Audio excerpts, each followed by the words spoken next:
Bueno, por un lado, comentar que esta actividad que estamos realizando, estamos haciendo dentro de lo que es la carrera de la licenciatura en Administración Pública de la Universidad Nacional de General Sarmiento. Tenemos una materia que es Sistemas de Administración Financiera del Sector Público. Tratamos siempre de generar alguna instancia, algún momento en donde podamos tener algún invitado. Les pido quien se conecte que se pueden... Por ahí me parece era el micrófono. Y bueno, a partir de eso, nuestra idea este año fue hablar sobre el tema de los fondos fiduciarios, ¿sí? Que es algo de lo cual poco se conoce, pero que en los últimos años fueron tomando mucha importancia. Bueno, tenemos presente a la coordinadora, la directora de la carrera de Administración Pública, Valeria Serafinov, que bueno, que ella quería hacer tomar unas palabras antes de dar las palabras a Luis. Muchas gracias, Ricardo. Un gusto, Luis. Me alegra poder estar formando parte de este espacio y que haya 17 personas interesadas, estudiantes y graduados recientes de nuestra carrera. A principio de año, cuando arrancábamos un poco en este año tan conmocionado, con la universidad tan movilizada, mirando cuáles podían ser los ejes de trabajo en las distintas materias, decíamos con Ricardo, bueno, en el marco de la discusión, de la ley bases, del decreto, del cuestionamiento de algunos instrumentos o prácticas de gestión, y hablábamos en ese momento de la importancia de los fondos fiduciarios y de saber sobre los fondos fiduciarios, que quizás y muchas veces desde quienes hacen políticas públicas o quienes analizamos políticas públicas no necesariamente conocemos, sino uno muchas veces lo utiliza o lo lee en términos de un recurso posible y disponible. Así que nada, solamente me sumo porque tengo un interés particular en conocer un poco más sobre los fondos fiduciarios, así que para aprender como el resto de ustedes de Luis, y agradecerte fundamentalmente, Luis, por este tiempo y la disponibilidad de sumarte a esta actividad de la carrera y de la materia, y agradecerte a Ricardo por organizarla. Bueno, gracias, Valeria. Nosotros pensamos en convocar a alguien que fuera realmente especialista, que nos pudiera contar un poquito de primera mano y bueno, que nos sacara un poco de la ignorancia respecto de este tema. Lo convocamos a Luis Rajuán. Luis es licenciado en Economía, se especializa en el campo de la Administración Financiera Gubernamental, es docente de la Universidad Nacional de Moreno, dictó asignaturas en la Universidad de Buenos Aires y en posgrado en la Universidad Nacional de Rosario. A la vez es instructor tanto del Instituto Nacional de la Administración Pública, el INAP, como del Centro de Capacitación y Estudios de la Secretaría de Hacienda, y actualmente se desempeña como director nacional de la Oficina Nacional de Presupuesto, y por último también publicó varios trabajos sobre cuestiones presupuestarias, mismo sobre los temas de fondos fiduciarios, entre otros. Así que adelante, Luis, te cedo la palabra. Cuando vos quieras, iniciamos la presentación también. Hola, buenas tardes a todos. Yo estoy en este momento en una ventana que da a Paseo Colón y y por el momento no se escucha nada, porque pasan micros, camiones, y eso es lo que me pasaba recién. Bueno, más allá del comentario, agradecerles la invitación, agradecer también a la gente de la Universidad Nacional de Moreno que cuando le preguntaste pensó en mí para participar. Desde ya es un placer. La idea un poco es, bueno, es un tema en el que por esos azares del destino en algún momento quedé vinculado, allá por principios de los años 2000, cuando era muy incipiente para el sector público la temática esta de fondos fiduciarios y nadie tenía muy claro de qué se trataba y no había tantos, pero empezaba a ser un tema. no solo para el Estado o para el Congreso, sino que también era un tema que empezaba a tener cierta importancia para los organismos internacionales o para el Fondo Monetario Internacional, que ya empezaba a hacer observaciones sobre algunos fideicomisos que existían.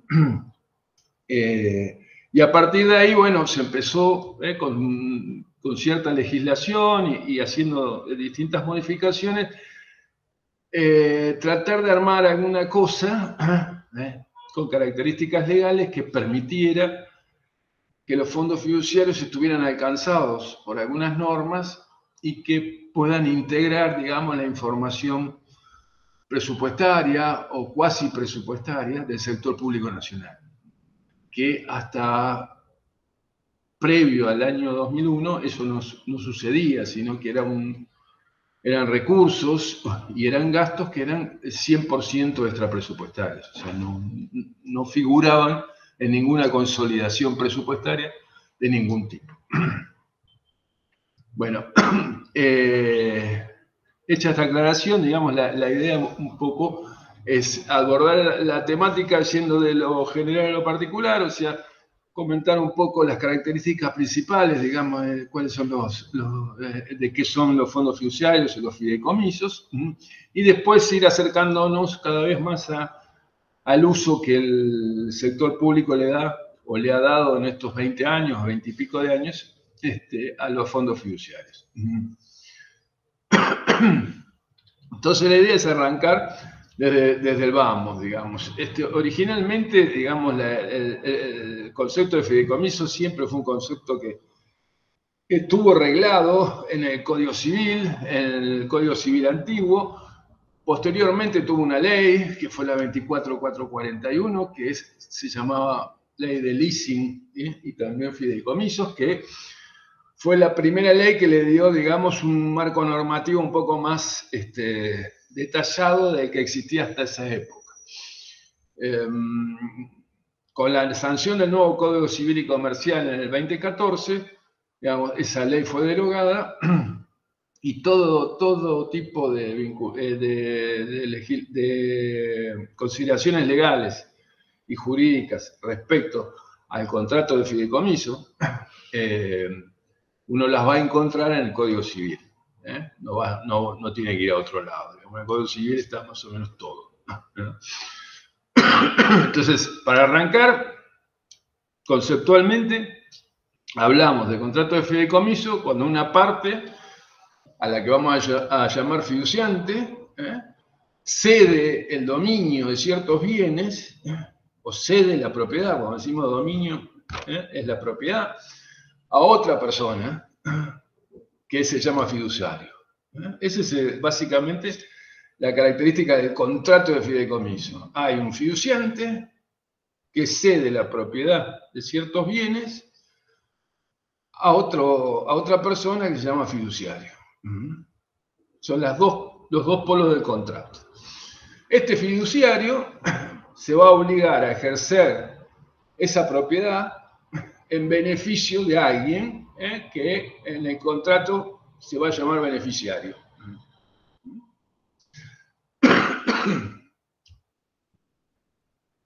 Y por último, tras un plazo que va a estar establecido en el contrato, generalmente, también se obliga a traspasar los bienes que quedan al final del periodo a favor del fideicomisario.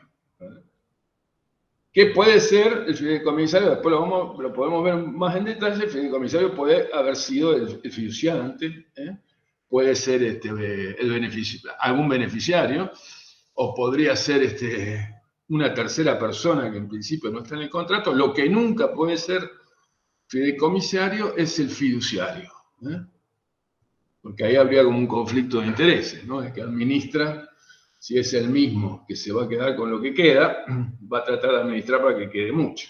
Entonces, la legislación prevé precisamente de que el único que no puede ser fideicomisario es el fiduciario. ¿Pasamos a la otra? Ahí está.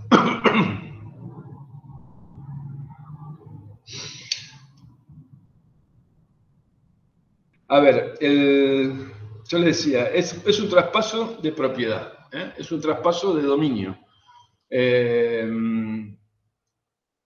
Pero, ¿qué tipo de dominio, digamos? El dominio que nosotros generalmente conocemos, que cuando compramos una moto, cuando compramos un auto, un departamento, etc., es un dominio pleno, que tiene la característica de que va a ser exclusivo, que es perpetuo y que es absoluto.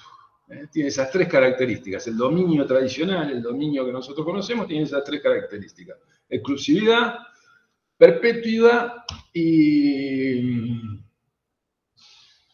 y absoluto. Puedo hacer lo que quiero también.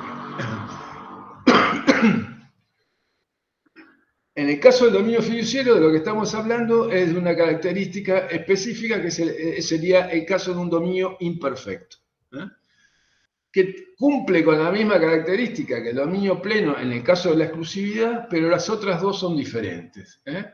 Es un dominio transitorio, temporario, que va a durar lo que dice que dura el contrato, y por otro lado es un dominio no absoluto.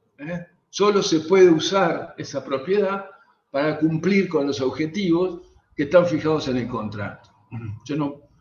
El nuevo, si se quiere, dueño, el dueño imperfecto de la cosa, no puede usar la cosa para hacer cualquier cosa, sino que solo la puede usar para cumplir un objetivo que está puesto en el Congreso, en el contrato.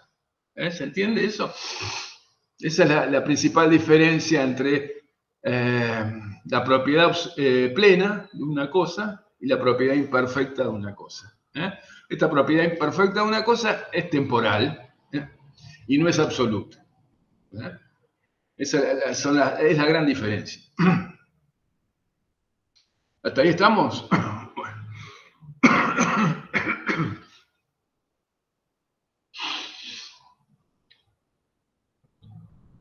Bueno, yo les decía, hay 4 figuras en el fideicomiso: el fiduciante, el fiduciario, el beneficiario y el fideicomisario. De esas 4 figuras, 2 son las que firman habitualmente el contrato. El fiduciante y el fiduciario son las partes más importantes, el cedente de los bienes y el que se compromete a administrar. Y después las otras 2 figuras que mencionamos al principio: el beneficiario, que es el que va a recibir los beneficios de ese fideicomiso mientras el fideicomiso dure, y el fideicomisario, que es el que recibe los bienes que quedan, si es que quedan, al cierre del plazo de vigencia o de vida de ese fideicomiso.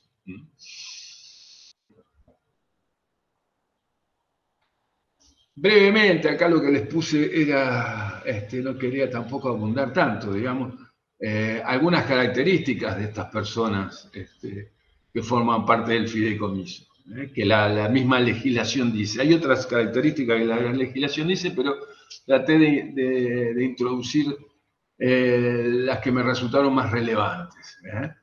En el caso del beneficiario, tener en cuenta que puede ser cualquier persona, jurídica o humana,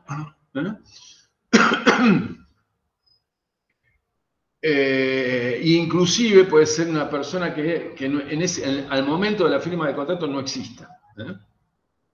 Ese es un dato característico. O sea, el beneficiario puede ser alguien que va a aparecer a lo largo o en algún momento de ese fideicomiso, pero que en ese momento no existe. Puede ser una sociedad, pero también puede ser una persona. Por ejemplo, una persona a nacer. En el caso de los fideicomisos testamentarios y demás. Por el lado del fiduciario, también puede ser cualquiera el fiduciario. Puede ser una persona, como puede ser una persona humana o una persona jurídica. Ahora, hay que tener en cuenta que si se quiere avanzar con fideicomisos de carácter financiero, que van a emitir valores, ahí ya únicamente puede ser fiduciario una entidad financiera autorizada. Es decir, un banco, una entidad financiera que esté aprobada por la Comisión Nacional de Valores. Entonces, puede ser, repito, ¿no? El fiduciario puede ser cualquier persona humana o jurídica, pero si avanzamos un cachito y estamos yendo a un fideicomiso financiero que va a emitir títulos, que después vamos a explicar más o menos qué tipo de títulos puede emitir, ahí sí o sí tiene que ser una entidad financiera autorizada por la Comisión Nacional de Valores. Pasamos a la otra.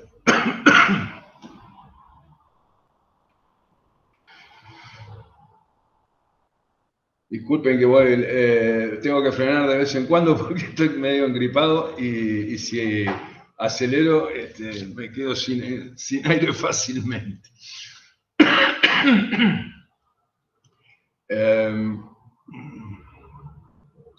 Bueno, lo que yo les decía, las características del fideicomisario, entre otras tantas, está esta, que a mí me parece la más importante, de tener en cuenta que el fideicomisario nunca puede ser el fiduciario.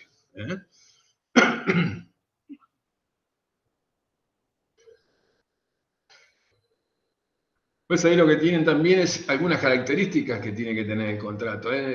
¿Por qué lo resaltamos básicamente? Porque en el caso del sector público muchas veces se aparecen, autorízase a fulanito a crear el fideicomiso para tal cosa, y a otro fulanito a firmar el contrato. Con lo cual vos estás creando cosas sin saber muchas veces para qué son, cuál es el objetivo, cuáles son los bienes que vas a traspasar. Todo eso tiene que estar en el contrato. El contrato, como mínimo, tiene que decir las cosas que dice acá la Filmina. Tiene que individualizar los bienes, objeto del contrato, o sea, qué bienes se pasan. Tiene que decir también si se van a incorporar nuevos bienes durante los años, si esos bienes, cómo se lo va a hacer. Tiene que establecer el plazo del fideicomiso. El plazo del fideicomiso se puede establecer en el contrato, y si el contrato no dice nada, el plazo máximo son 30 años. Salvo en el caso de personas incapaces, donde el fideicomiso puede durar hasta su muerte, ¿no? Tenés que prever quién va a ser el fideicomisario, y ahí también en el contrato se establecen todos los derechos y obligaciones del fiduciario, ¿no? Los derechos que tiene el fiduciario, las obligaciones, se establece también cómo se va a retribuir al fiduciario como administrador, que va a cobrar una comisión de esos fondos por administrar. Bueno, todo eso tiene que estar cubierto en el contrato. Tema importante siempre a tener en cuenta, que es lo que yo les decía al principio, que en un contrato de fideicomiso lo que yo estoy haciendo es cediendo la propiedad de un bien por un plazo determinado para cumplir un objetivo. Pero estoy cediendo la propiedad. Deja de ser mío. Si yo soy el fiduciante, durante ese periodo, ese bien no es mío. Es importante ser consciente, digamos, de ese tema, de que yo estoy cediendo la propiedad. Que es un poco a lo que se refiere este párrafo respecto a los efectos del fideicomiso. Eso sirve para que, y bueno, por ejemplo, los bienes que están en un fideicomiso están exentos de cualquier acción legal que pueda recibir el fiduciante o el fiduciario. O sea, que están como bajo un paraguas. Están cubiertos por un paraguas. Entonces,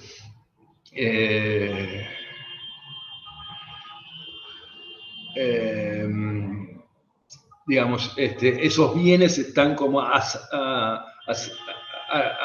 resguardo, digamos, de cualquier acción judicial, mientras dura, digamos, el fideicomiso. En el caso del fiduciante y del fiduciario. En el caso de los beneficiarios, se puede accionar, digamos, frente a, digamos, a los frutos que recibe el beneficiario, pero no nunca contra los propios fondos que están en el fideicomiso. Y algo similar sucede con el fideicomisario.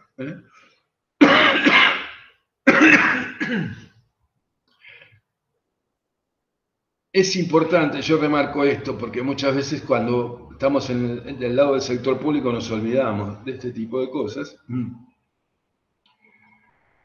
Es que el contrato tampoco se puede alterar, digamos, una vez que uno firmó el contrato de fideicomiso, se dio los bienes y se dio esos derechos al fiduciario, el fiduciario se está administrando, el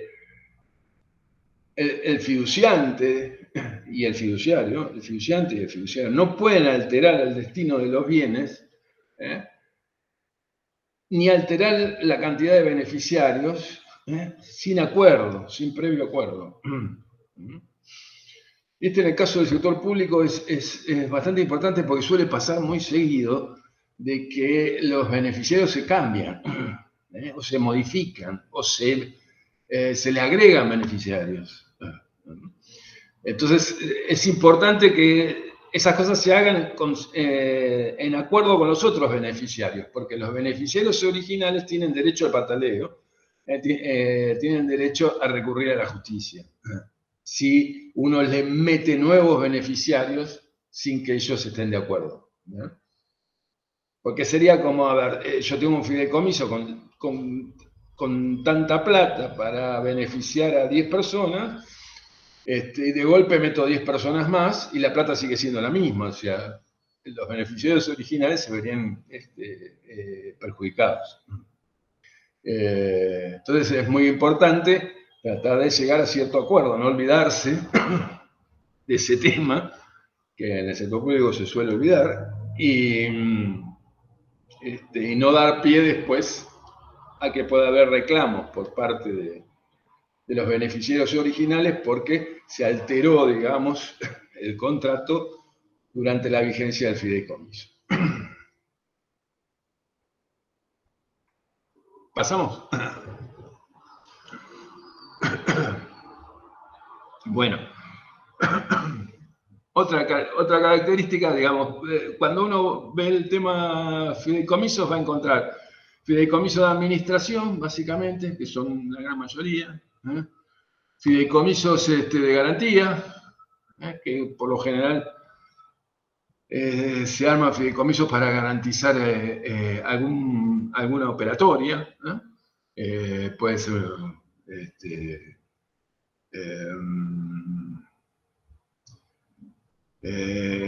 garantizar una obra, garantizar, tenemos ahí en el Estado hay un fideicomiso de garantía muy grande que se llama FOGAR,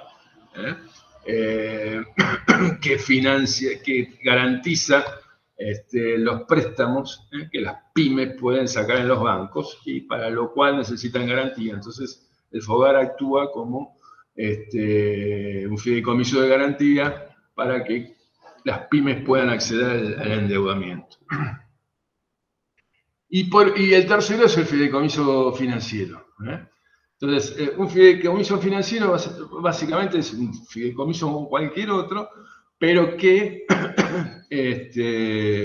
ya sea el fiduciario o el fiduciante tienen la intención de emitir certificados de participación de ese fideicomiso o valores representativos de deuda que van a cotizar y van a ser colocados a través de oferta pública. Cuando esa es la intención, ese fideicomiso tiene que armarse conjuntamente con la aprobación de la Comisión Nacional de Valores y el fiduciario sí o sí tiene que ser un banco o una entidad financiera que esté aprobada por la Comisión Nacional de Valores. Los certificados de participación los emite el fiduciario y los títulos representativos de deuda los puede emitir el fiduciario como el fiduciante. Los títulos, los valores representativos de deuda tienen como garantía los bienes que están fideicomitidos.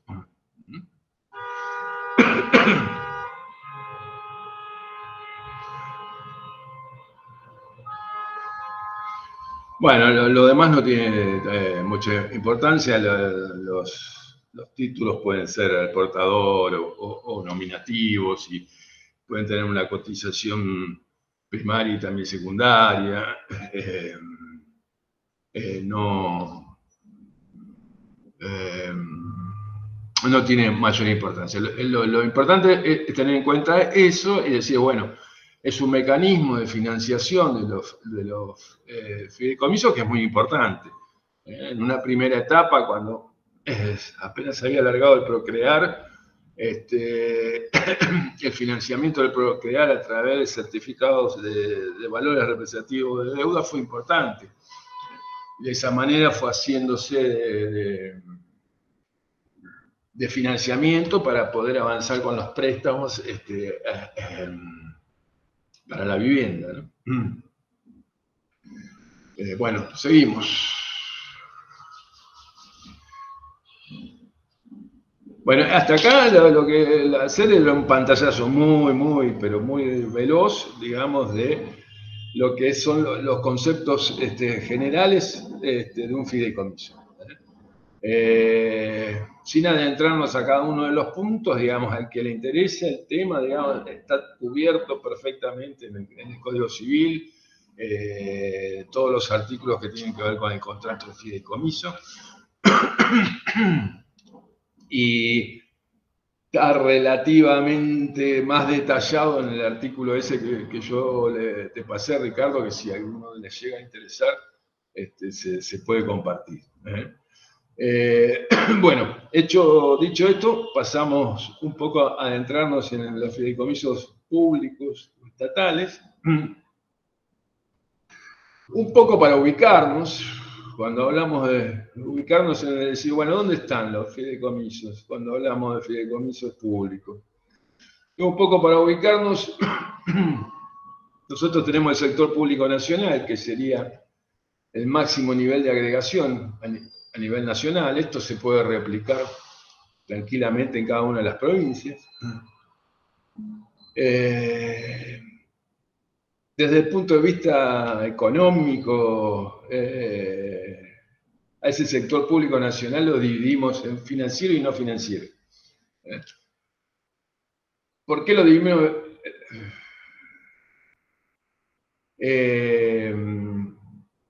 Lo dividimos en financiero y no financiero, básicamente porque es la división que hace la economía entre el sector monetario y el sector fiscal.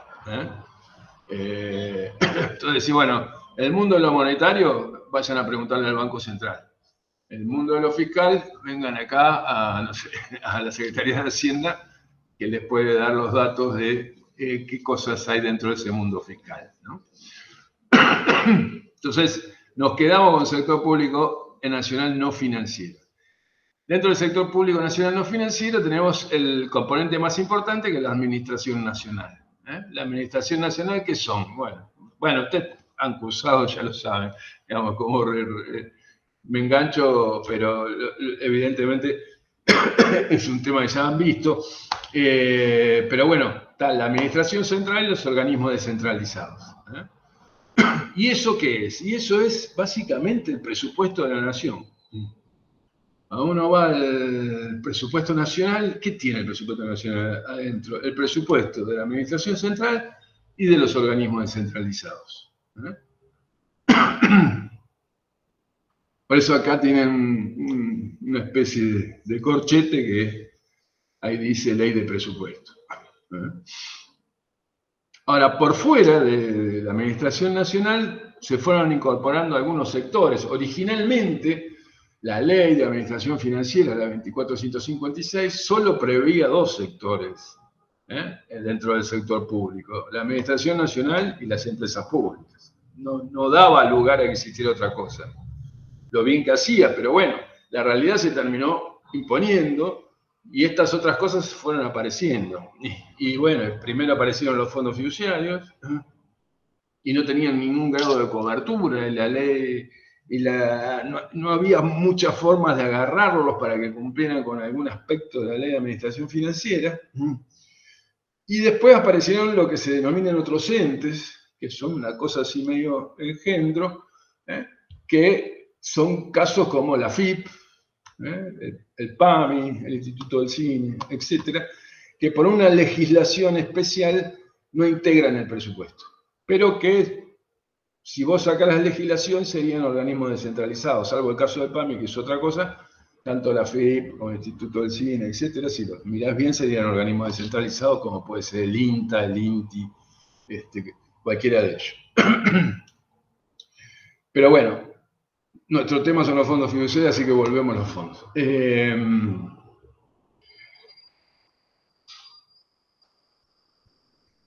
Los fondos fiduciarios integran entonces el sector público nacional, no financiero. No integran el presupuesto de la Administración Nacional, pero sí integran la ley de presupuesto. ¿Por qué? Porque el flujo financiero de los fondos fiduciarios anual se aprueba a través de un artículo en la ley de presupuesto. Pero esos números que se aprueban no integran el presupuesto de la Administración Nacional. Esa es la salvedad o lo que hay que tener en cuenta. Bueno, y posteriormente todo eso forma parte del consolidado del sector público nacional y también forma parte de lo que se anuncia todos los meses, cuando se anuncia el resultado del sector público, si hubo superávit, ahora que está tan en moda anunciar el superávit todos los meses, incluye también la ejecución de los fondos fiduciarios. Bueno, pasamos. Esto nada más que va a mostrarles, digamos, dónde estaba ubicado, ¿no? Después en los fideicomisos públicos, en realidad no existe ninguna legislación que los diferencie de los privados. Hay que cumplir con lo que dice la normativa del Código Civil. La característica distintiva es que en el Estado siempre hay que sacar una norma que cree ese fideicomiso, un acto administrativo, algo que apruebe la creación del fideicomiso, se fijen objetivos, se diga cuáles son los bienes que se van a transferir. Eso es importantísimo. Y se apruebe el contrato, que muchas veces se puede aprobar todo al mismo tiempo, o se delegue en alguien la suscripción del contrato.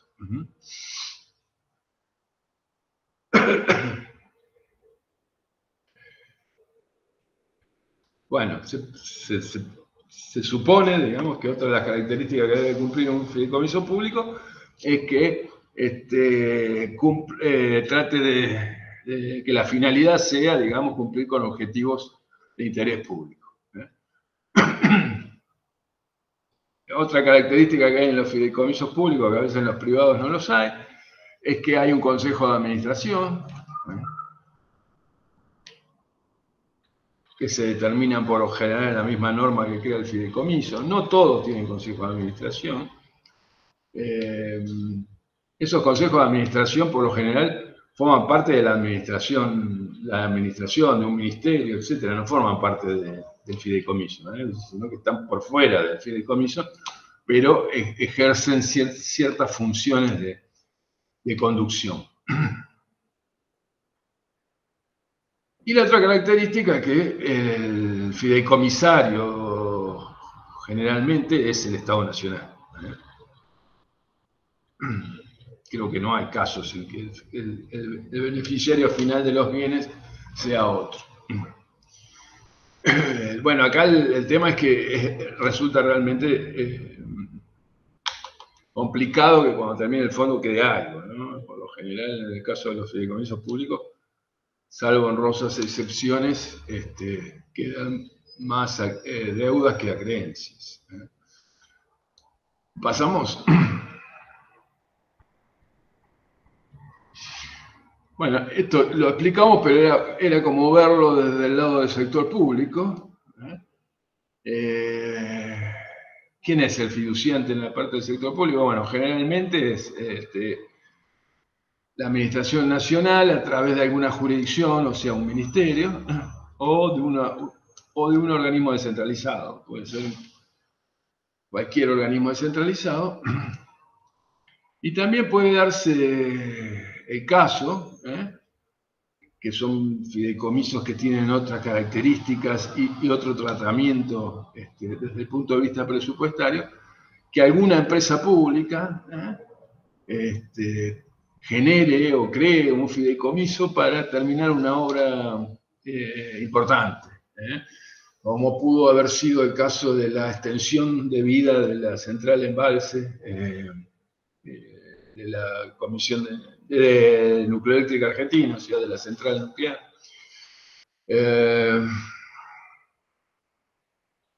Con ENARSA, para la extensión para la construcción del gasoducto de Loma de la Lata, que se hizo el año pasado, también se hizo un fideicomiso, pero este tipo de fideicomisos por lo general son fideicomisos de administración que lo que tratan de garantizar es que los fondos que se depositan en esa cuenta bancaria solo van a ser usados para esa obra, pero no forman parte de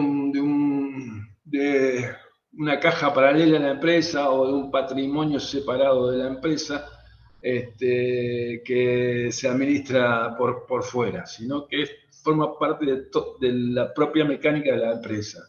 Entonces, a medida que se va haciendo la obra, la empresa va reflejando en su ejecución presupuestaria o en sus estados contables la inversión que está haciendo. Entonces, es como un mecanismo puramente financiero.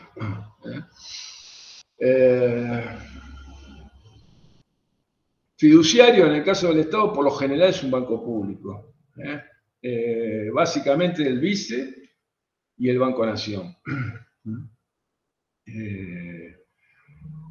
O una empresa pública, lo que era Nación Fideicomisos, que ahora es Vice Fideicomisos, que es una sociedad anónima, que depende del Vice.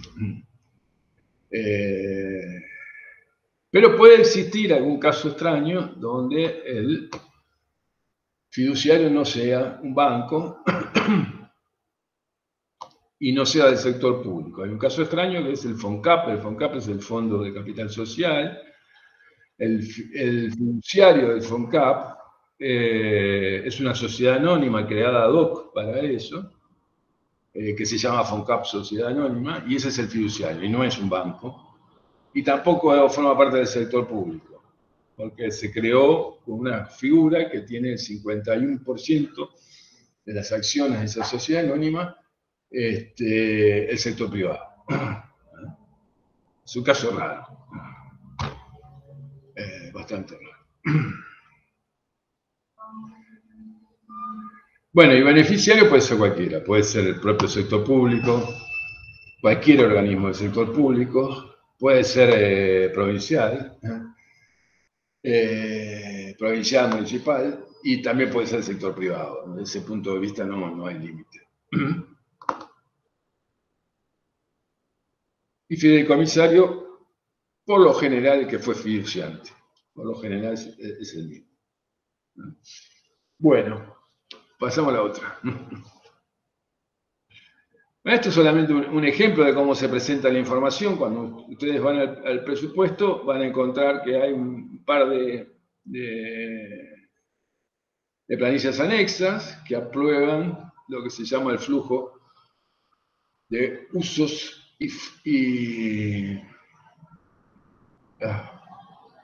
de ingresos y de usos de los fondos fiduciarios. Son alrededor de 30 y pico los fideicomisos que se presupuestan o que tienen algún impacto presupuestario, por lo menos hasta el año 2023. El esquema en que se presenta es un esquema que se conoce en la jerga como la AIF, esquema ahorro, inversión, financiamiento.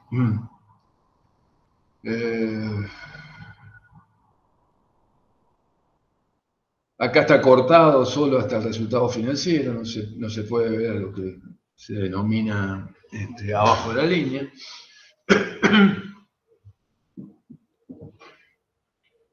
Y bueno, y ahí como característica uno puede ver, digamos, que cuando ve los resultados siempre tiene que tener en cuenta también ver un poquito cuántas transferencias recibe. Entonces acá, por ejemplo, uno puede ver el sistema de infraestructura de transporte, tiene 170.000 millones de pesos que recibe como transferencias.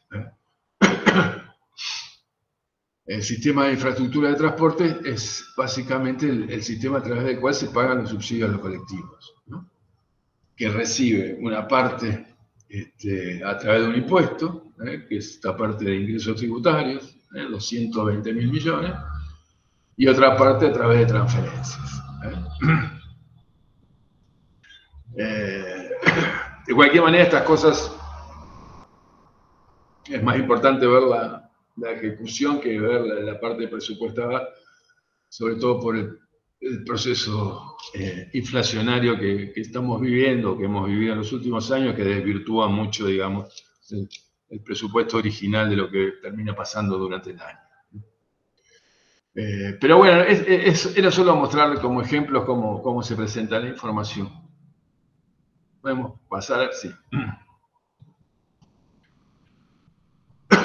Yo les decía,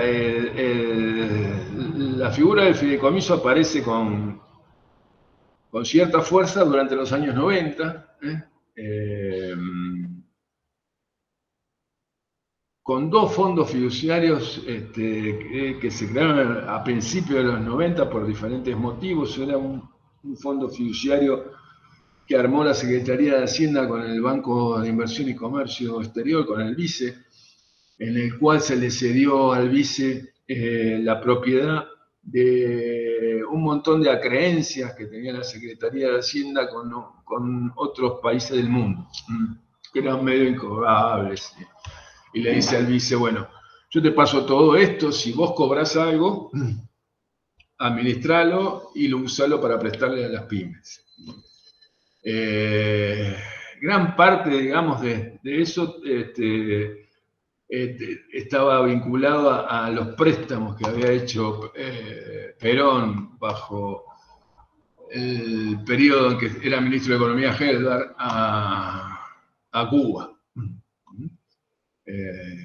La República Argentina había prestado a Cuba, digamos, a través de la entrega de bienes y demás, había hecho ciertos préstamos que después Cuba no los pagó, y bueno, y a otros países centroamericanos que después algunos pagaron, y el BICE, con ese fondo fiduciario, después le prestaba, si recuperaba plata, le prestaba a las pymes. Y el otro fideicomiso importante de aquellos años fue el fideicomiso de capitalización bancaria, que se hizo con parte de las acciones de la privatización de YPF, y que trataba de financiar, digamos, no financiar, sino de capitalizar bancos provinciales para que se pudieran privatizar. No sé, casos más típicos eran, me acuerdo yo, del Banco de Formosa, el Banco del Chaco, que se privatizaron.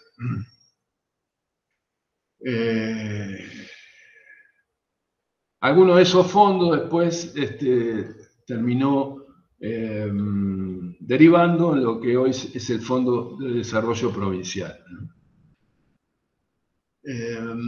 Pero durante todo el periodo de los 90, hasta el 2001 básicamente, los fideicomisos no tenían reflejo presupuestario, ni ningún tipo de cobertura.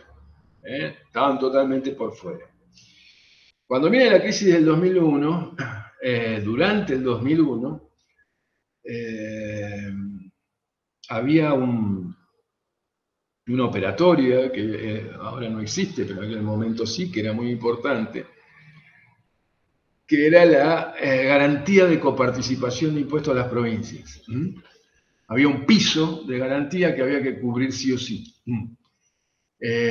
Por aquellos años la crisis se agudizaba todos los días, la recesión era cada vez mayor al mes anterior, la recaudación caía, así que no se podía cumplir con el piso de coparticipación federal a las provincias, y todo eso termina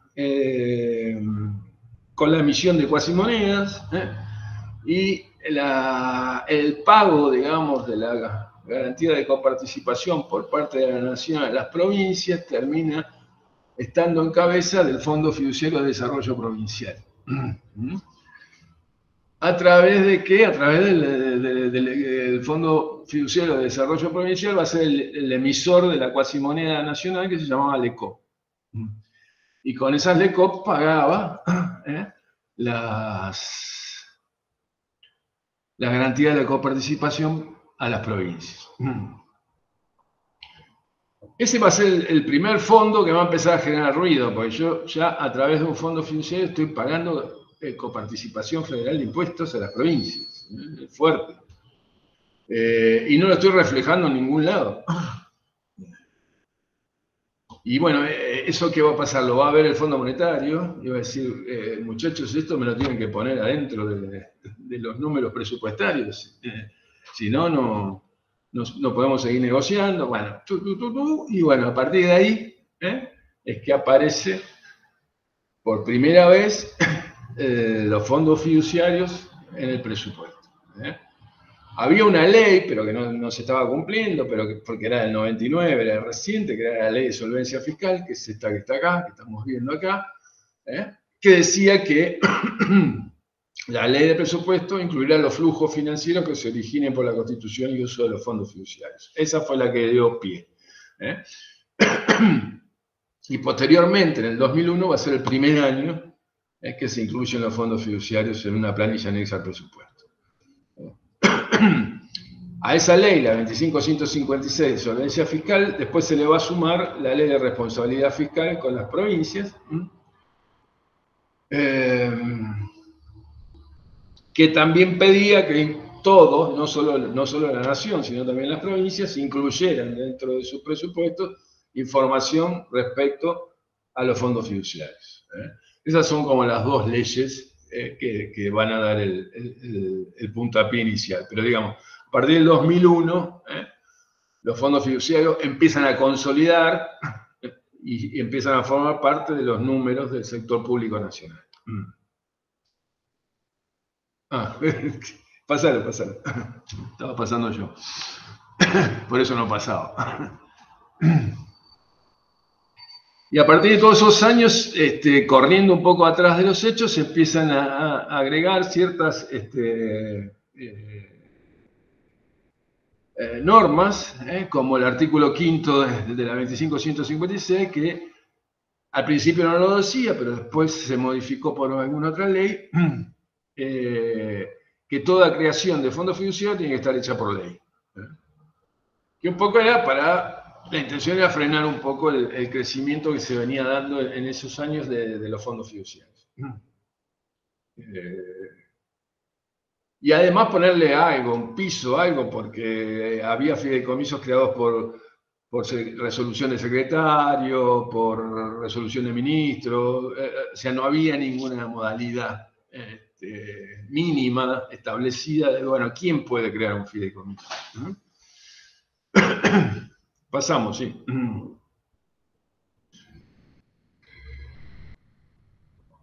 Bueno, acá tenemos más o menos una serie de cómo evolucionaron los fideicomisos. Yo les hablaba de los orígenes, digamos, 95, 96, donde eran muy poquitos, no llegaban a 5. Después hay un incremento, digamos, a partir del 2001. Pero siempre bastante manejable. Después eso se estabiliza en un número cercano a 15, y a partir del 2017 y hasta el 2022, 2023 hay un crecimiento exponencial, o sea, como que todos los años tenés bastantes más fideicomisos que el año anterior.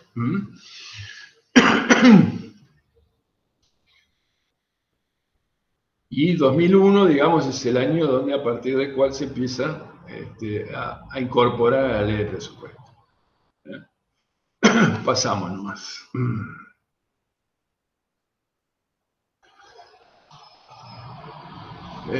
Bueno, se agregaron normativas respecto a que los fondos fiduciarios están obligados a suministrar toda la información que la Secretaría de Presupuesto les pida, relacionado obviamente con aspectos presupuestarios, contables o financieros, que los fideicomisos están todos bajo control, digamos, o bajo el alcance del control de la Sindicatura General de la Nación y de la Auditoría General de la Nación. Que antes tampoco estaba claro. Podemos pasar.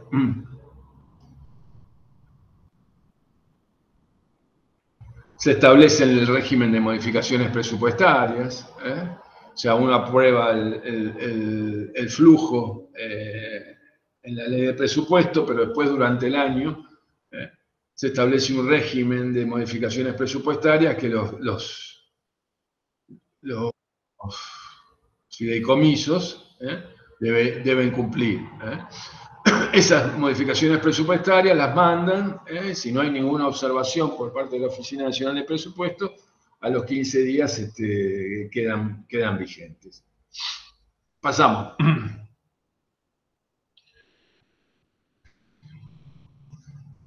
El otro tema importante que también se estableció, allá todo esto por el año 2012, es que están obligados a remitir la ejecución presupuestaria mensual, antes del día 15 del mes posterior al que están informando, la ejecución económica y la ejecución de caja, que es un poco lo que yo les decía antes.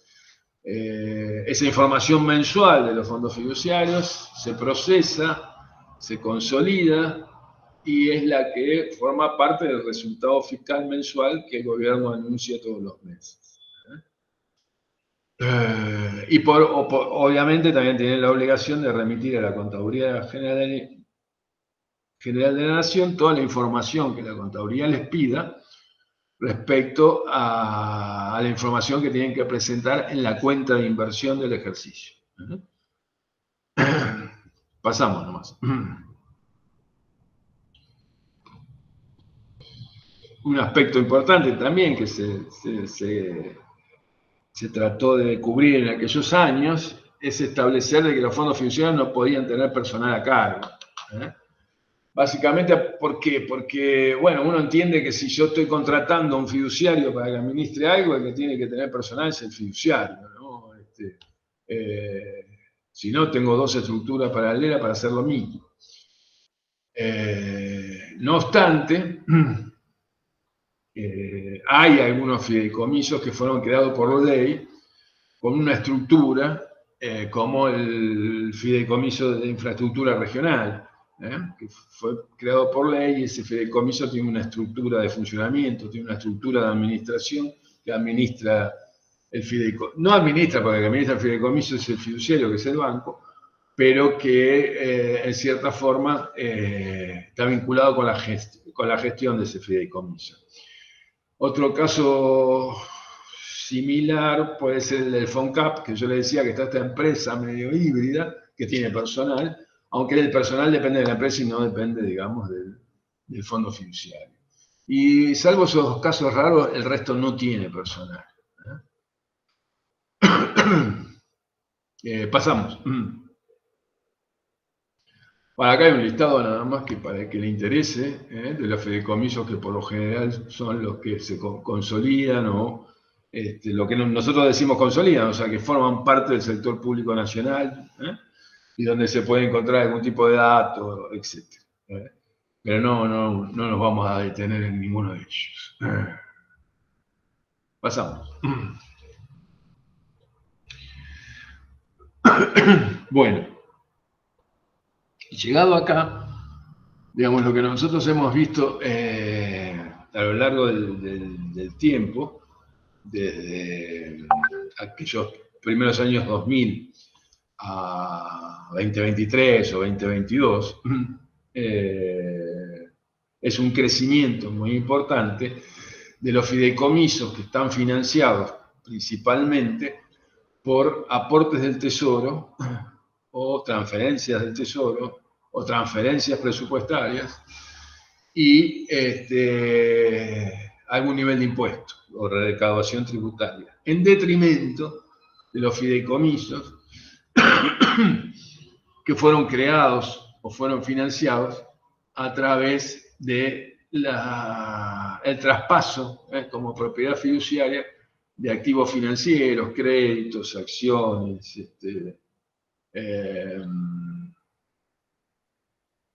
no sé, distintos tipos de activos no líquidos, para que precisamente el fiduciario los administre, los convierta en líquidos y pueda financiar una política pública. Y lo mismo por el lado del gasto. Lo que ha habido es un crecimiento importante de la mayoría de los fideicomisos, efectúan el gasto a través de transferencias, o a lo sumo de algún préstamo. Pero es muy difícil que hagan otro tipo de gasto. Nosotros teníamos, o siempre habíamos visto, digamos, el tema de que uno estaba financiando con recursos estrictamente presupuestarios, vinculados al presupuesto público, digamos, un fideicomiso que a su vez el fideicomiso financiaba un gasto completamente presupuestario, completamente vinculado a la actividad que financia el presupuesto. Un gasto típicamente presupuestario. O sea, como terciarizando una forma de hacer el gasto, digamos, a través de un nuevo sujeto, cuando, digamos, ese gasto tranquilamente encuadra y cierra dentro de lo que se conoce, por ejemplo, la estructura del presupuesto del programa, ¿no? Entonces uno le pone a la jurisdicción correspondiente, le pone el programa correspondiente, le asignan la plata y se ejecuta por ahí sin tener que crear ningún fideicomiso. Bueno, eso fue creciendo en el tiempo y, por ejemplo, en el 2001, 2004 más o menos, nosotros lo que podíamos ver era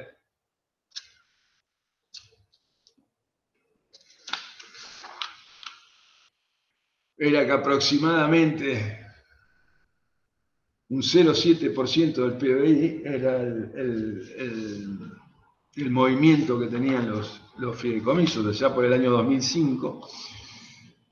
Y en el 2022, más o menos, eso significó un 2,1% del PBI, un incremento muy grande, digamos, del peso de los fideicomisos respecto al PBI.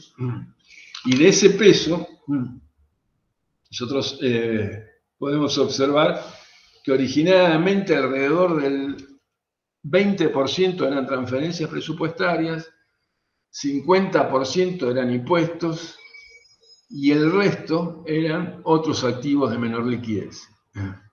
Eso en el año 2022 va a terminar siendo alrededor del 90 y pico %, transferencias más recaudación tributaria y menos de un 5% resto de activos. O sea, lo que se termina observando es, digamos, un crecimiento del peso de los fideicomisos asociado a que cada vez más esos fideicomisos se financian con recursos provenientes del Tesoro o con la asignación de un impuesto que en situaciones generales también iría al Tesoro. Y por el lado del gasto observa lo mismo. Más del 80% del gasto que hacen los fideicomisos tiene que ver con el pago de subsidios, que son transferencias, subsidios de todo tipo, económicos, sociales, para hacer obra pública, transferencias a provincias, etc.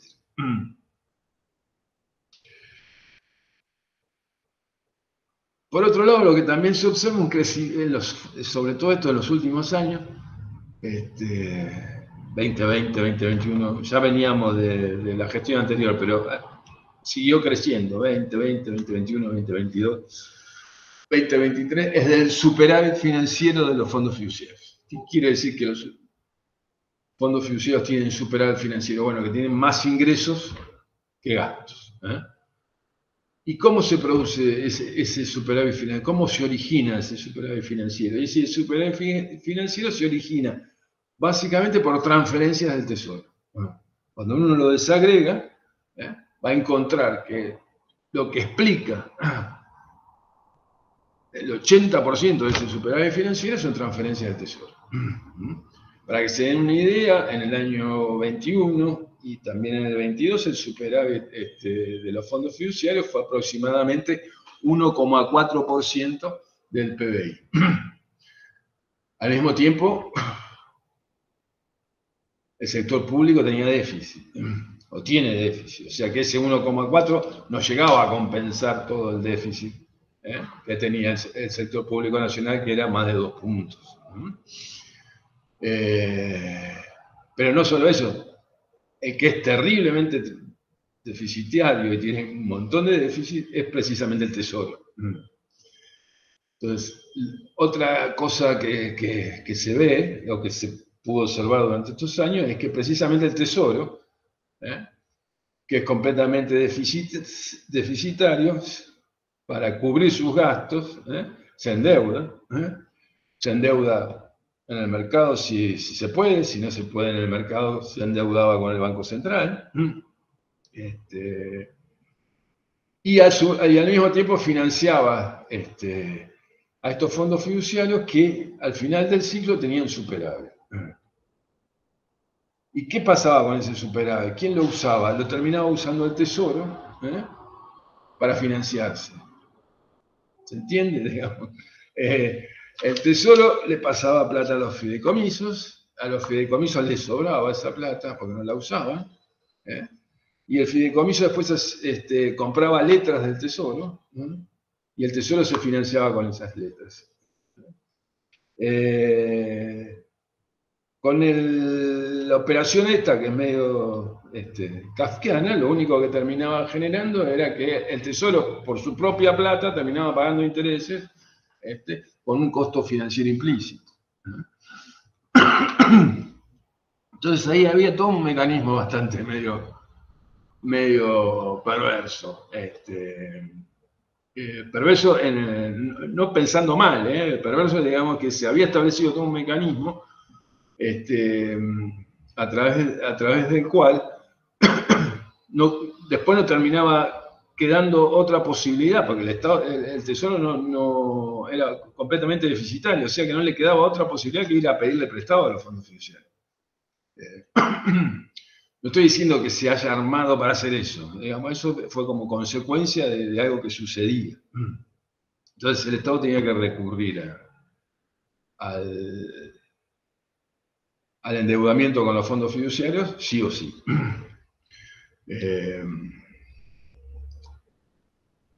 ¿Pasamos?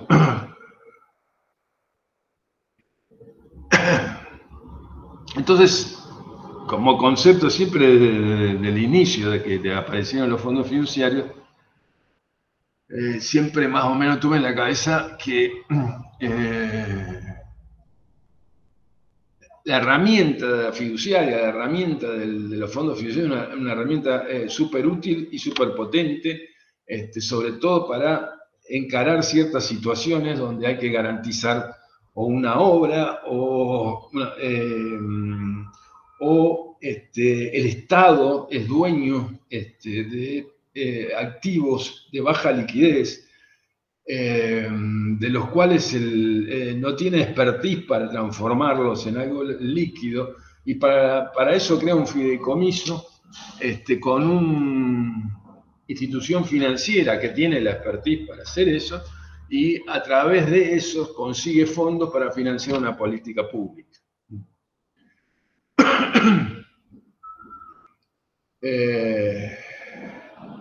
lo que ha terminado pasando en los últimos años es que la mayoría de los fideicomisos son del tipo, créase el fideicomiso, con una asignación presupuestaria, con cargo a rentas generales, por, no sé, 80 millones de pesos, con destino a financiar subsidios a los productores, no sé, de algodón por 80 millones de pesos. Pero si eso lo puedo hacer en el presupuesto. Yo necesito un fideicomiso para eso. El presupuesto me permite perfectamente, digamos, tener un programa que se llama Productores de Algodón, asignarle los 80 millones de pesos y que la Secretaría de Agricultura todos los meses o en la periodicidad que decida le transfiera los fondos a quien corresponda. Y así con un montón de otros. Este fideicomiso de algodón lo estoy inventando, no es que existe. Pero bueno, es muy parecido, por ejemplo, el fideicomiso de la ganadería ovina, que justo está muy de moda en este momento por la discusión que está en el Congreso. O sea, nadie, por lo menos yo, puede ser que haya gente que discuta la política. Yo no estoy discutiendo la política de fomentar y de subvencionar, digamos, la ganadería ovina. Primero porque no tengo el conocimiento como para ponerla en duda. No conozco la temática. Lo que sí tengo bien claro es que esa política se puede llevar adelante perfectamente sin fideicomiso. Es un fideicomiso que exclusivamente lo que tiene es asignado fondos del Tesoro. Y subsidia actividades. Eso lo hizo toda la vida a través de la Secretaría de Agricultura. Y no hubo grandes problemas cuando en la década del 90, la década del 80, hacía esas cosas la Secretaría de Energía. Es más, el subsidio a consumidores de gas de la Patagonia durante años fue presupuestario y se cubría desde el presupuesto. No había un fideicomiso y no hubo nunca problemas.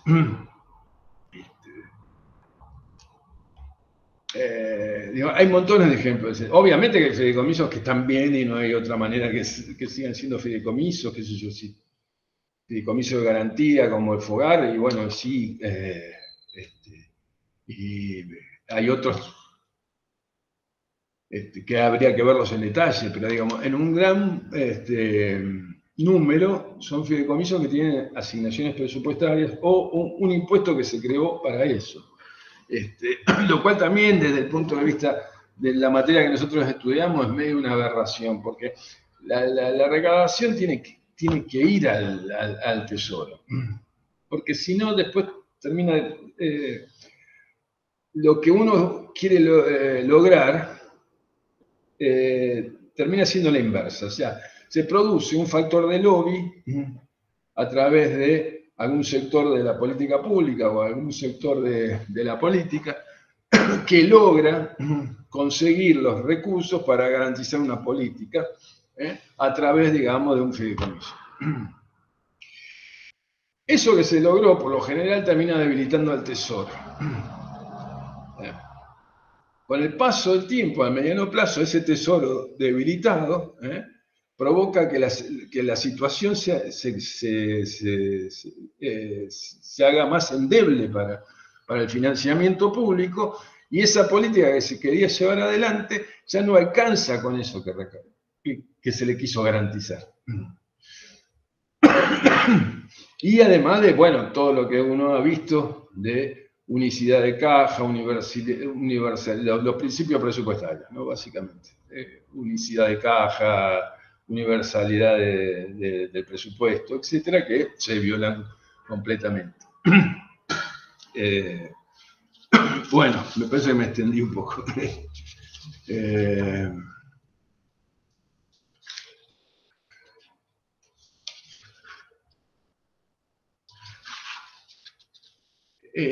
Para terminar, nosotros decíamos, padre, si querés podés pasar. Esto es un poco lo que les decía antes, ¿no?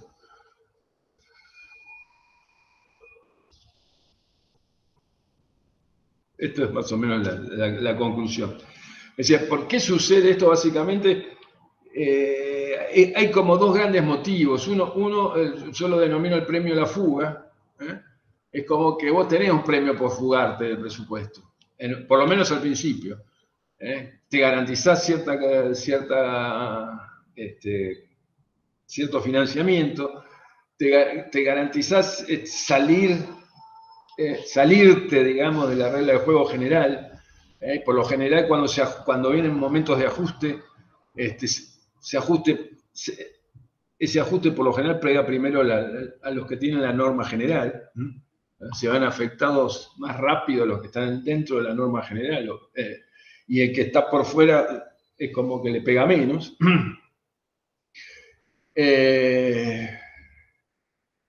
No estar dentro de los límites de la ley de administración financiera para algunas cosas, como son las contrataciones, la ejecución presupuestaria mensual, etcétera, tiene cierto premio, tiene menos restricciones a la hora de la ejecución presupuestaria. Entonces, a todo ese conjunto, digamos, le llamamos, o le podemos llamar premio por la fuga.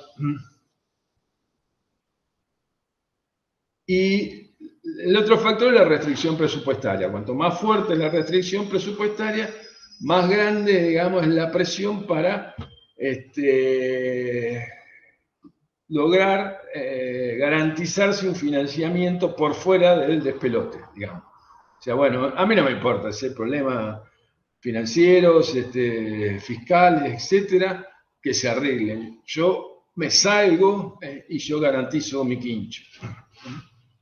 O mis fondos, y que el ajuste corra por otro lado. Entonces, cuando aparecen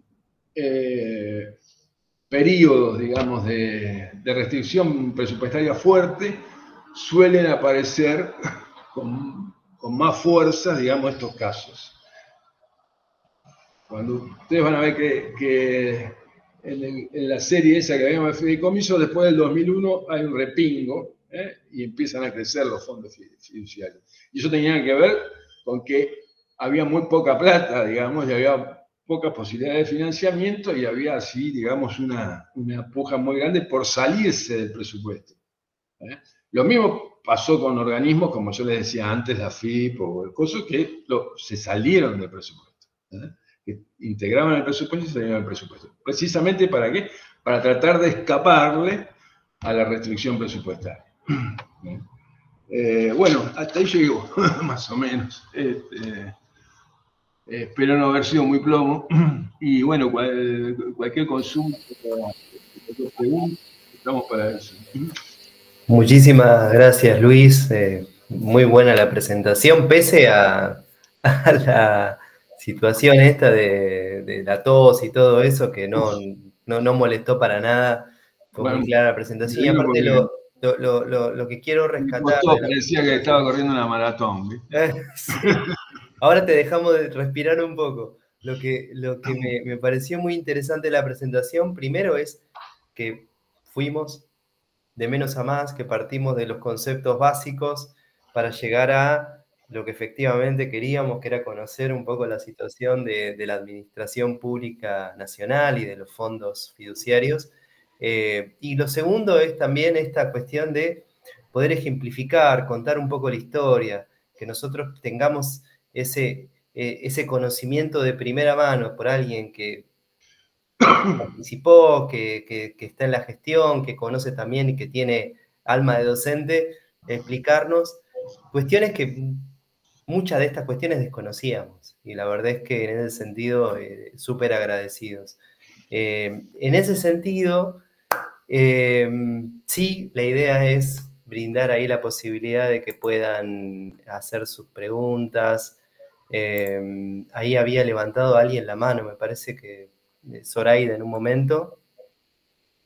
Pero quien quiera hacer alguna consulta puede levantar la mano y ahí le damos la palabra.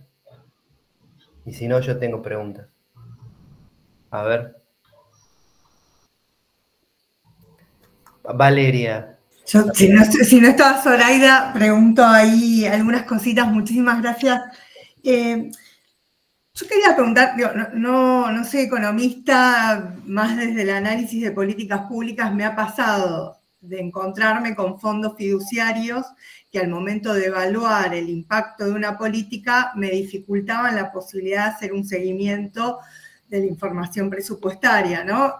Y ahí entonces quería preguntarte cómo funciona esta cuestión del seguimiento. Entiendo cuáles son los incentivos para que los policymakers armen los fondos fiduciarios y también, digo, desde esta cuestión de tratar de hacer un seguimiento más detallado en algún caso de un fondo fiduciario, la información que surgía en las entrevistas no coincidía con lo que yo había bajado de la Oficina Nacional de Presupuesto y los números que veía de la ejecución. A nivel de que en un momento llegó a mostrarle, a partir de que era una entrevista virtual, a alguien que administraba, que trabajaba en la administración del fondo, no sé si está haciendo algo, los datos de las tablas para ver, tratar de entender por qué no me coincidían las entrevistas con la información. Quería saber entonces un poco cómo hacen, porque yo sé que una de las cuestiones que más se discute de los fondos, y recientemente mencionados, es la cuestión de la transparencia, de la posibilidad del seguimiento. Vos decías antes, nos entregan la información todos los meses del seguimiento, pero entiendo que no es online, que no están integrados los sistemas necesariamente, entonces ahí un poco, ¿qué ha ido cambiando en estos 20 años respecto de la posibilidad de seguir estos fondos que se han incrementado y que hoy tienen un mucho mayor peso en la administración? Sí, ese es un punto importante, que también pasaba, o pasa también con las empresas públicas. ¿Cómo conseguir la información?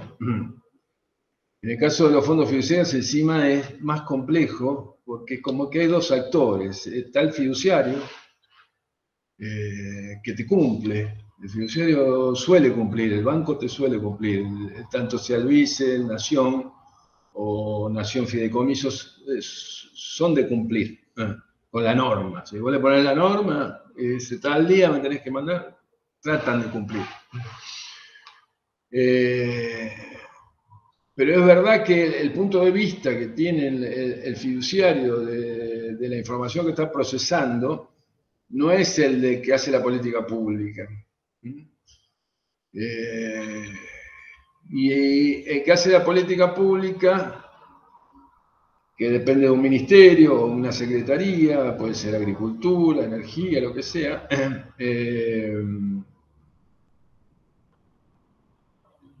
debería poder filtrar esa información que manda el fiduciario y transformarla, digamos, a los objetivos que generalmente se utilizan dentro de la administración pública, ¿no? Y ahí hay un problema que no está resuelto, que es quién te pasa la información. Lo que pasa es que si la información queda en cabeza de las jurisdicciones o de los ministerios, estás en el horno. No te va a llegar o te va a llegar muy tarde. El fiduciario suele cumplir.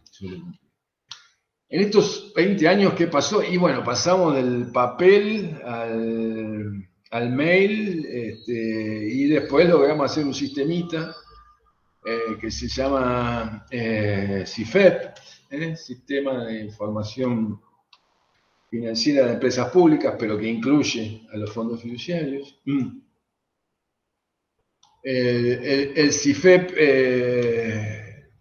básicamente nos da información les da información a la Secretaría de Hacienda, básicamente a presupuesto, tesorería y contaduría.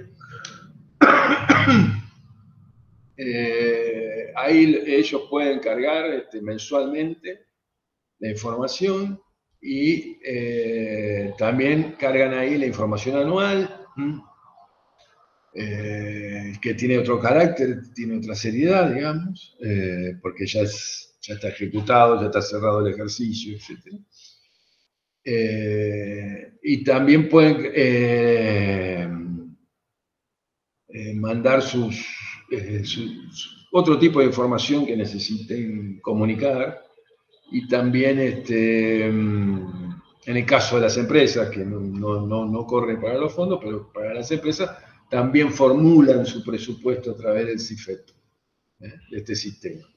Obviamente este sistema no es un sistema de gestión, es un sistema de transmisión de datos. Ahí nos pasan toda la información vinculada a la ejecución presupuestaria, devengada, caja, o sea, la información económica, la información financiera del mes. También suministra la información bueno, en el caso de los fondos no, en el caso de las empresas de evolución de personal, ese tipo de cosas. Y también información de disponibilidades financieras, si tienen plata, en qué la invierten, la tienen en letra, la tienen en plazo fijo, ese tipo de cosas. Pero obviamente no es un sistema de gestión. Pero bueno, se avanzó un montón, porque no había nada, de la nada al CIFEP. Por lo menos el CIFEP resiste, digamos, cierta posibilidad de auditar lo que ahí se carga, lo que mandan, que antes era todo bastante informal.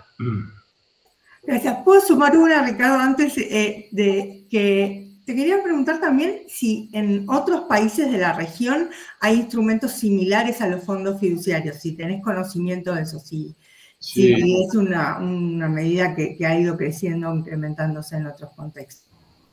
Sí, no tanto los fondos fiduciarios, lo que poluló mucho en América Latina, el caso creo que más importante fue México, son las fundaciones. Pero es una cosa parecida. En un momento, no sé, no tengo el número ahora, no me lo recuerdo, pero tenía más de 100 fundaciones en México, todas públicas, todas con fondos estatales, grandes barajustes. Y en otros países latinoamericanos también el tema de las fundaciones. Fideicomiso no he visto tanto, pero hay, sí hay. Pero me parece que está mucho más focalizado, en 2 o 3. Acá es como que se pasó se empezó a usar para todo. Se empezó a usar para todo. O sea, se incendiaban los bosques, hacemos un fideicomiso para los incendios, qué sé yo. Hay un problema con el suministro de medicamentos, es un fideicomiso para el suministro de medicamentos, es una cosa medio... Pero bueno, son modas también. Buenísimo, Luis. Ahí, bueno, te hago alguna. Primero que nosotros en la materia de administración financiera, como trabajo final de cierre de la materia, analizamos la administración financiera en diferentes provincias, ¿no? Y un poco a raíz de todo esto, lo que les pedí a los estudiantes es que también vean en las provincias, que aunque sea puedan listar fideicomisos que tienen las provincias, porque de hecho es interesante eso, como no solamente hablaba Valeria de otros países, pero dentro de nuestro país también las provincias tienen fideicomisos públicos. Sí, claro. Y esa cuestión puede ser interesante de abordar.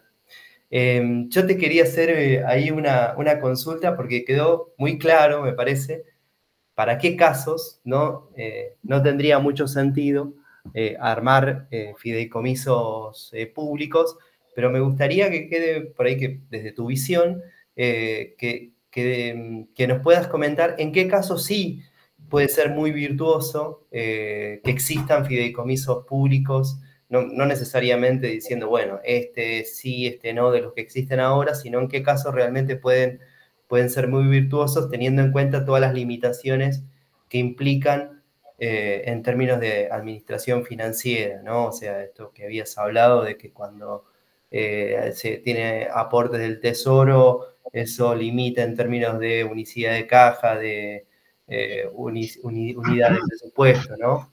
Sí, sí. Mira, vamos, cualquier tipo de fideicomiso que armes con un activo que no sea líquido, a mí me parece perfecto. Por ejemplo, no sé, tenés acciones, el Estado tiene acciones, las tiene muertas, ¿no? No las usa para nada, acciones de empresas propias puede ser, o de empresas privadas, pero de las cuales es socio. Bueno, tranquilamente uno puede armar un fideicomiso para que alguien que sepa del tema, que esté más allá de la administración, pueda administrar eso, caucionar esas acciones, qué sé yo, traducirlas en algún tipo de fondos y con eso financiar algo. Ese fideicomiso me parece bárbaro. Obviamente cuando hay una obra pública muy emblemática, el fideicomiso garantiza, digamos, cierta transparencia de que los fondos que se destinan a esa obra pública van a parar a la obra pública en otro lado, ¿no? Que era un poco lo que hablábamos del gasoducto Néstor Kirchner o de la extensión de vida de la central de embalse. Y después no sé, hay que mirarlo más en detalle, digamos, si el fideicomiso, por ejemplo, el Procrear en sus orígenes, después también se desvirtuó mucho porque vivió constantemente de transferencias, pero en sus orígenes, con una inyección inicial de capital y la emisión de BRD, si eso hubiera funcionado relativamente bien, era un fideicomiso interesante, muy interesante porque y podía financiar, digamos, algo que es una de las políticas públicas con mayor déficit en la Argentina históricamente, que es el tema habitacional, que alguna vuelta le tenés que encontrar. Pero después desvirtuó porque en realidad todo terminó siendo transferencia del Tesoro y los BRD y todo eso no funcionó porque el único comprador por lo general era el propio ANSES, entonces se armaba todo un círculo, que es un poco el problema de la economía argentina también, de una economía que tiene problemas estructurales de financiamiento, tampoco inventa la pólvora, a la larga esa restricción de financiamiento aparece y el único que te presta es el propio Estado, pero si fuera una economía con acceso a algún nivel de financiamiento, con algunos mercados abiertos. La idea de un fideicomiso para vivienda, que emita títulos y que los pueda comprar el sector privado y le sea una inversión interesante, rentable, está piola, me parece que no está mal. Y que puede ser una herramienta poderosa. La herramienta en sí es poderosa, el tema es que uno es como todo, si uno quiere usar la escalera, digamos, no para subir, sino para usarla de mesa, y se complica. Y bueno, esto es más o menos lo mismo, digamos, la herramienta es buena, para nada, lo que pasa, digamos, a cada problema que aparece, le querés dar la misma respuesta, digo, el presupuesto para algo está, digamos, ¿no? Es como que los grandes temas del presupuesto, entonces también deberían ser todos pasados, digamos, a algún tipo de fideicomiso, qué sé yo. No, para dar ideas, digamos, la defensa, decir, bueno, hagamos un fideicomiso para la defensa. Y empiezan a hacer ideas medio descabelladas. Sí, ahí un poco lo que veo que desde el punto de vista del gasto, lo que estás comentando es que, bueno, si el fideicomiso tiene una limitación, el gasto al que está destinado, los beneficiarios al que está destinado, tendría que ser algo más puntual, digamos, ¿no? De repente que uno piensa en la defensa, uno piensa de determinados, hasta incluso programas sociales que por ahí se continúan en el tiempo y que pueden tener un abordaje presupuestario. Sí, sí, claro. No, bueno, becas, ¿viste? Las becas son presupuestarias. Que yo me hago un fideicomiso para pagar becas, en cualquier momento hago un fideicomiso para pagar los salarios, ¿no? Digamos, ¿no? Porque becas es algo muy habitual del presupuesto. Si son universitarios, acepto, no tengo problema. Y no, pero las becas pueden progresar, digamos. Se quiso armar un fideicomiso, no tenía mucho sentido. Por suerte nunca se terminó de constituir, pero bueno, está creado por ley y demás. Pero las becas de CONICET, de los otros organismos de ciencia y tecnología, todo eso se canaliza a través del presupuesto. Nunca necesitó un fideicomiso. Además, porque tengamos un fideicomiso, tampoco es que te van a aumentar la beca, digamos. Es exactamente lo mismo, ¿no? Eso ya forma parte de una decisión política. Bueno, eso. Bueno. No sé si alguien más por ahí tenía alguna pregunta, alguna consulta. Así vamos llegando al final de este encuentro. Súper agradecidos con tu presencia, Luis. También, obviamente, como bien dijiste, agradecer a nuestros contactos de la Universidad Nacional de Moreno, a Leticia Patrucci, que ella nos posibilitó que vos hoy estuvieras acá, pero también tu predisposición en todo momento, también eso a nosotros nos permite engalanar esta clase con tu presencia, y bueno, saber que algo nos estamos llevando de todo esto, mayor conocimiento.